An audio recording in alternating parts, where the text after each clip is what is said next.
Hello, good evening and welcome to Business Live. Coming up in the next half hour, Bank of Ghana promises to prevent black market rates driving the forex rate as the cedi stabilizes relatively against the dollar. Also, Vice President Dr. Mahmoud Bawumia admits dealing with Ghana's fiscal and debt sustainability problems will be a daunting task. Fiscal and debt sustainability, no doubt, is not going to be easy. It will require very bold, difficult, but firm decisions. Plus, Institute of Statistical, Social and Economic Research partly blames current economic woes on overspending without adequate domestic funding. Why did we do that? And I think elections also had a role to play. Some of the sword we had to cut, some of the infrastructure projects have to be funded. And that is one of the reasons why we are where we are. This and more coming up shortly with me, Beverly Broohm. Do stay with us. Let's settle down for the details now. The Bank of Ghana has assured it will not allow the black market rate to drive the exchange rate market in the country. According to the governor, Dr. Ernest Addison, his outfit will do everything possible within its remit to ensure that black market dealers do not dictate to the market. He added that his outfit has also created a Twitter page purposely to give updates on the daily exchange rate.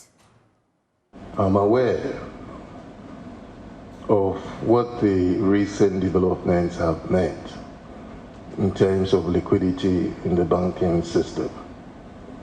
You know, as I said, I intentionally took note on the advice from Washington on the financial stability issue, that there has to be targeted liquidity support to preserve financial stability without undermining the inflation control objectives. So this is really the context in which we should have a discussion on all the complaints about we need liquidity, and Bank of Ghana is not supplying liquidity. Yesterday I met with the executives and few of the CEOs, and I have assured them that we will provide necessary liquidity to ensure that we don't have a systemic liquidity problem. But we will do that within the context of also keeping inflation low. But I think we should spend this morning to try to understand what is going on the foreign exchange market. We have decided to issue a Twitter page with the exchange rate for the day before, right?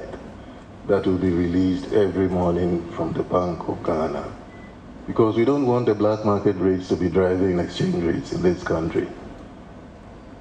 And we are hoping that that alone would help, you know, clear some of the noise. There's a lot of noise on the exchange rate issue.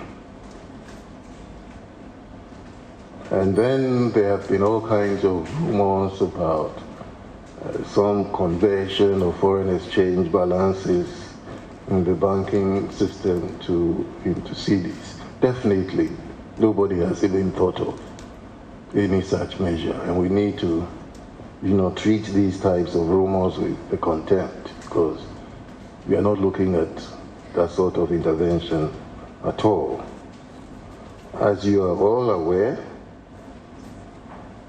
we got a $750 million from the Afri-Exim Bank, and I think today we are supposed to receive the $790 million from the Cocoa Board syndicated loan. So the central bank has some liquidity. We have enough liquidity to allow us to keep things relatively stable till this IMF program itself kicks in and the financing assurances that is expected from other partners come in.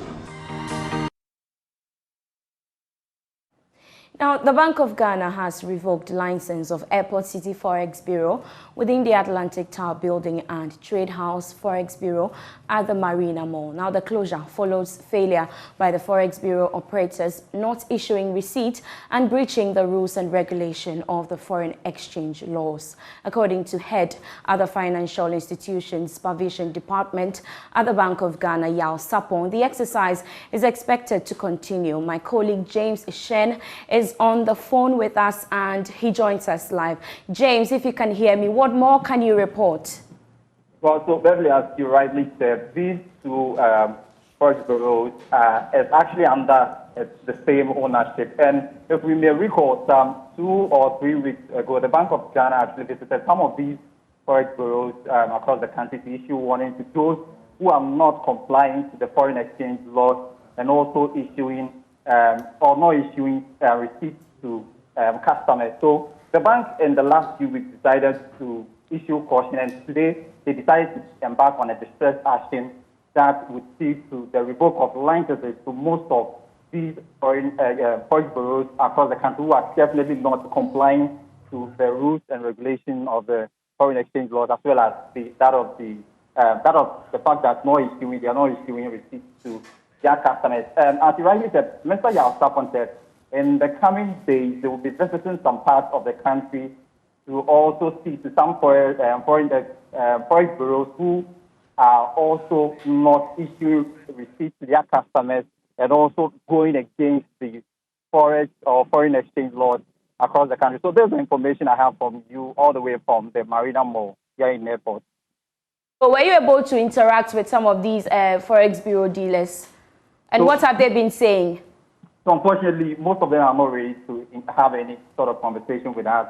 It appears it came as a surprise to them, so they were not ready to talk to us. They seem to be a bit in a sober moment and not in the mood to engage us with respect to any conversation of that sort. Okay, so can you tell us what's the next action from the Bank of Ghana? Right, so as I rightly said, the Bank of Ghana is also looking to go back to those operating within the black market in the coming days. Also, some few weeks ago, they clamped down on some 76 black people or persons dealing within the black market, and they intend to go back to the operators within the black market to also clamp down on their activities. And as I rightly said earlier, some of the forex bureaus across the country are also now operating legally, would also have their forex bureaus also shut down in the coming days. Thank you so much. James Shen is my colleague with the Joy Business Department. Now, away from that, Vice President Dr. Mahmoud Bawumia has said dealing with Ghana's fiscal and debt sustainability issues will be a daunting task. According to him, the government would have to embark on various strategies to find solutions to the current economic challenges facing the country. Speaking at the Standard Chartered Bank's Digital Banking Innovation and FinTech Festival, he said there is the need for a change in production to reduce import dependency. Dr. Bawumia at the Standard Chartered Digital Banking Innovation and FinTech Festival said the impact of various digitalization initiatives, including the efficient public service delivery at all ministries, departments and agencies, is creating opportunities for Ghanaians. Speaking on the economy, he stressed on the need to change Ghana's pattern of production. Revolution. In Ghana specifically, we're dealing with an economic crisis that we have to address in different dimensions. The first and most important, which affects the confidence that we have in the economic system, is to make sure that we have fiscal and debt sustainability. This has been one of the areas where we are having discussions with and negotiations with the International Monetary Fund about. Restoring fiscal and debt sustainability, no doubt, is not going to be easy. It will require very bold, difficult, but firm decisions. And I think these are part of the discussions that we are having with the IMF, and I'm sure once those are concluded, it will be clear that it will not be and it should not be business as usual, because we have to adjust to the new global and domestic realities. What we are also seeing is that the nature of production needs to change. Deputy Governor at the Bank of Ghana, Dr. Maxwell Opoku-Afari, reassured players in the digital financial service ecosystem that the central bank remains resolute in their commitment to the cash-light agenda. To build stronger collaboration and cooperation with industry, the Bank of Ghana has embarked on an engagement drive through the FinTech and Innovation Office. In fact, the bank has already started collaborating with FinTech accelerators, technology hubs, and has facilitated various sessions on licensing requirements, corporate governance, and compliance for reporting institutions. This further demonstrates the bank's openness and engaging attitude towards the industry players. The bank encourages continual dialogue and is ready to engage all stakeholders to achieve our shared goals to promote innovation and a safe payments ecosystem. While much has been collectively achieved, there is a lot that needs to be done in building our future economy. Let me use this opportunity to reassure players in the digital financial service ecosystem. Chief Executive Officer for Standard Chartered Bank Ghana, Mansa Nete, said the festival goes to the core of the company's strategy of meeting the changing needs of consumers across our markets. The 2022 FinTech Festival will feature a series of plenary sessions that will explore the opportunities for co-creation by industry players to embrace digitization and the extent to which platforms and payments are currently creating value and helping industry players to be agile amidst the disruption. Still on economic-related issues, the Institute of Statistical, Social and Economic Research, ISE, of the University of Ghana, has partly blamed the current economic woes facing the country on overspending on capital expenditures without adequate domestic funding. The findings were captured in the 2021 and 2022 Economic Outlook by ISE. In an address to launch the report and review the economic performance for the third quarter of 2022, Director of ISE, Professor Peter Korte, said the situation must change. Here's a report. The Economic Performance Report by the Institute of Statistical, Social and Economic Research, ISE, identifies some loopholes in the country's economy which must be dealt with. According to Director for ISE, Professor Peter Korte, the research reveals that government overspent its budget prior to the last election. He believes there will be a significant change if governments avoid overspending on capital projects during election periods. In 2020-2021, we spent so much on capital expenditure. Why? Ask yourself, why did we do that? And I think elections also had a role to play. Some of the sword we had to cut, some of the infrastructure projects have to be funded. And that is one of the reasons why we are where we are. During elections, we spend, then we use the next 3 years to clean up. Then we go again to elections, then we spend, then we come and clean up. So check the data. Post-election spending, every year after election, year or two after election, we go through some of this turbulence. And we ought to point that out. Break that political business cycle. Meanwhile, the Institute has also advised President Akufo-Addo to reduce the size of government to boost confidence in the economy. Professor Peter Korte believes that no investor will have faith in the government in its current form if the number of ministers and officials are not reduced. Just about putting a number.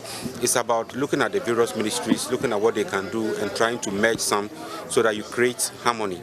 If you just put a number and try to work with a number, it might not work. But look at their functions and see what you can merge and what you cannot merge, and also try that ensure that there is harmony, there is no duplication, and I believe that that should help. You mentioned the need. Meanwhile, the Institute has reiterated calls for a review of the electronic levy. Moving on, should the government secure a staff-level agreement with the International Monetary Fund by December 2022, the local currency may receive a sentiment boost. However, debt restructuring concerns may restrain foreign portfolio investment until such time of clarity on the mooted deal. That's the assertion by Standard Chartered Bank's African Market revealed. Here's more. In its base case scenario, Standard Chartered Bank foresees at least a staff-level agreement with the IMF for a funded program between December and April next year. It's estimated the program to be worth around $3 billion. However, disbursement may depend on the requisite debt restructuring requirements and the associated timelines. The country's gross forex reserves were down around $2.1 billion between January and June this year and $3.4 billion between June and July. The report added that should the government secure a staff-level agreement with the IMF by December, expenditure on capital projects may have to be postponed in order to consolidate public finances. This means infrastructure projects will come to a halt at least for some time. You're still watching Business Live here on the Joy News channel with me, Beverly Broohm. When we return, sympathize with us. The system is hot. That's the appeal by Deputy Trade and Industry Minister Michael Ochebefi to the business community as he says the government is working assiduously to fix the ailing economy.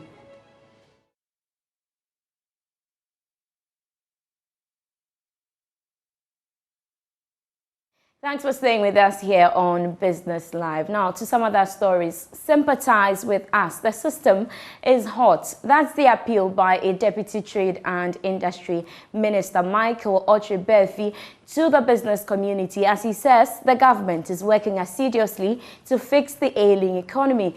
Delivering the keynote address at the 46th Annual General Meeting of the Ghana National Chamber of Commerce and Industry, Michael Ochebefi expressed optimism the economy will soon bounce back. Here's a report. Speaking at the 46th Annual General Meeting of the Ghana National Chamber of Commerce and Industry, Deputy Trade and Industry Minister Michael Ochebefi said government is committed to resuscitating the economy from further deterioration as it engages stakeholders on how to revive the health of the economy. However, admits the country is going through some turbulent time, hence the need for collaboration among Ghanaians. The system is hot, we know.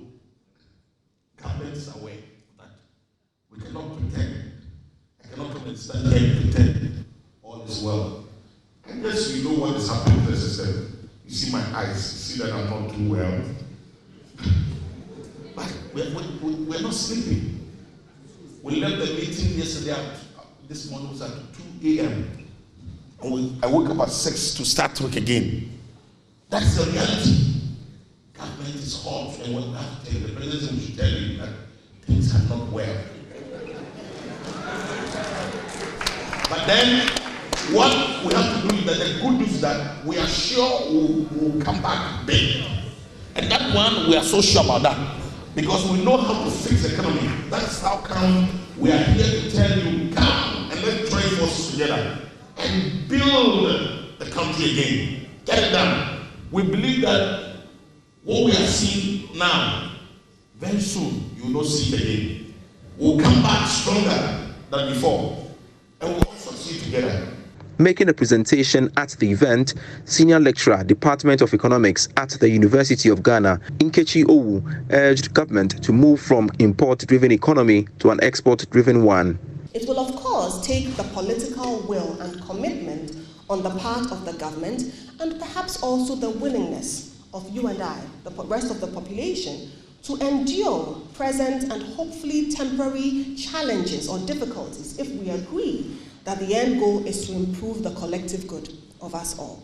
I think that at this time more than at any other time, it's important to change the structure of the economy from one that is driven by an industrialization agenda and the promotion of high productivity services and a movement away from the sole production of primary products. On his part, President of the Chamber, Clement Sayamwaku, expressed optimism the blueprints to be announced by the President will be the game changer for Ghana's economy. I know government is going to work on the foreign currency. As we speak now, the confidence has started coming back, and I know within the shortest point I foresee the currency coming down.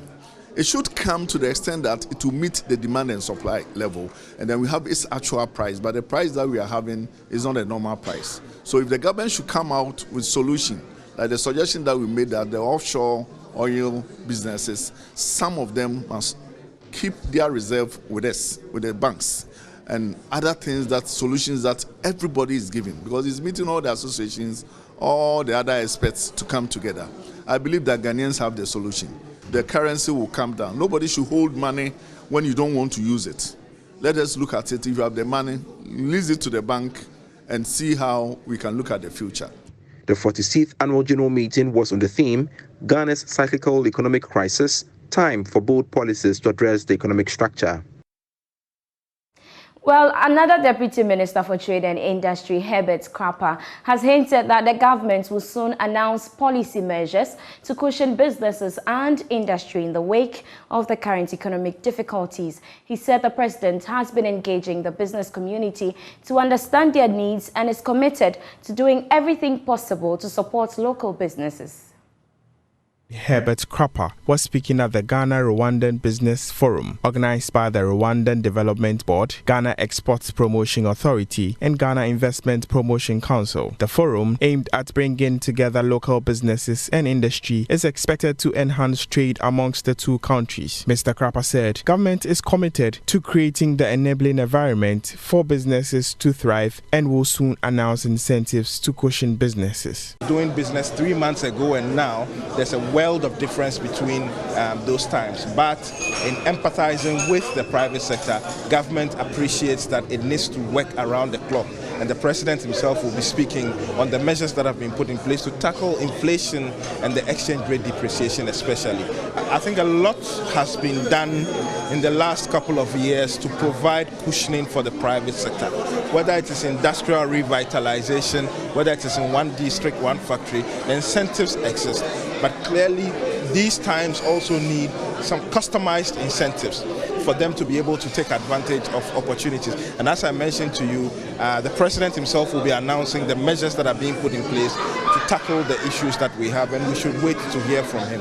But naturally, he has been meeting with private sector persons. The Rwandan Minister of Trade and Industry, Dr. Jean Chrysostomo Ngabetinzi, highlighted the need for inter-country collaborations. He cited Ghana's manufacturing competence and Rwanda's advancement in technology as a potential opportunity for both countries. The level of Ghana, where you are today in terms of manufacturing, so you are ahead, and we think we can learn more from here, and we are sure that in terms of services, we can even Rwanda export some technologies we have as we are doing now. So the choice is on both sides, is an agreement, and we are implementing what our heads of state decided to do as the ministers. In a simple one word, to deal with the shocks, we have to produce. Production, and production.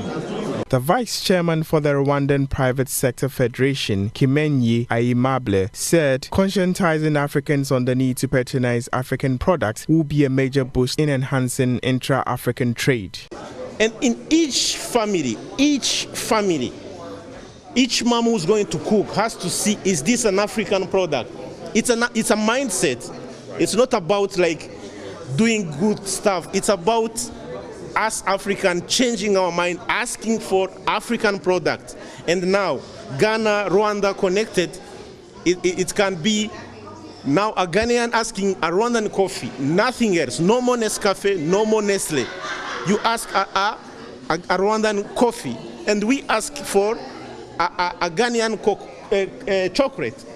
Start like that. We have 1 billion people willing to eat our products, but in our mind, we're just looking for European products. The Ghana-Rwanda Business Forum was held under the theme Unlocking Business Opportunities.